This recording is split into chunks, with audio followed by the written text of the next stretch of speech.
Genèse chapitre 15. Après ces événements, la parole de l'Éternel fut adressée à Abram dans une vision, et il dit, « Abraham, ne crains point, je suis ton bouclier, et ta récompense sera très grande. » Abram répondit, « Seigneur Éternel, que me donneras-tu?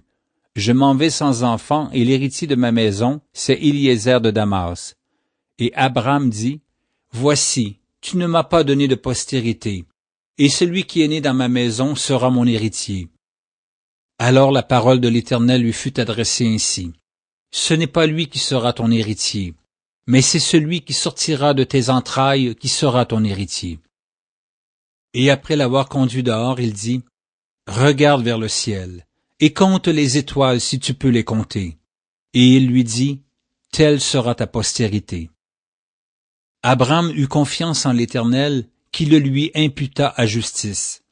L'Éternel lui dit encore, « Je suis l'Éternel, qui t'ai fait sortir d'Ur en Chaldée pour te donner en possession ce pays. » Abram répondit, « Seigneur Éternel, à quoi connaîtrai-je que je le posséderai? » Et l'Éternel lui dit, « Prends une génisse de 3 ans, une chèvre de 3 ans, un bélier de 3 ans, une tourterelle et une jeune colombe. » Abram prit tous ces animaux, les coupa par le milieu, et mit chaque morceau l'un vis-à-vis de l'autre, mais il ne partagea point les oiseaux.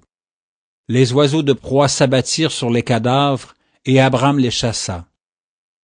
Au coucher du soleil, un profond sommeil tomba sur Abram, et voici, une frayeur et une grande obscurité vinrent l'assaillir. Et l'Éternel dit à Abram, « Sache que tes descendants seront étrangers dans un pays qui ne sera point à eux. Ils y seront asservis, et on les opprimera pendant 400 ans. Mais je jugerai la nation à laquelle ils seront asservis, et ils sortiront ensuite avec de grandes richesses. Toi, tu iras en paix vers tes pères, tu seras enterré après une heureuse vieillesse.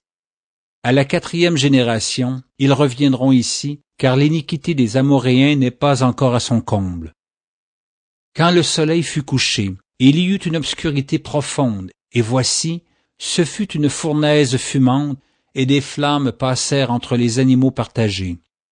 En ce jour-là, l'Éternel fit alliance avec Abram et dit, « Je donne ce pays à ta postérité, depuis le fleuve d'Égypte jusqu'au grand fleuve, au fleuve d'Euphrate, le pays des Kéniens, des Kénisiens, des Cadmoniens, des Hétiens, des Phérésiens, des Réphaïm, des Amoréens, des Cananéens, des Girgasiens et des Jébusiens.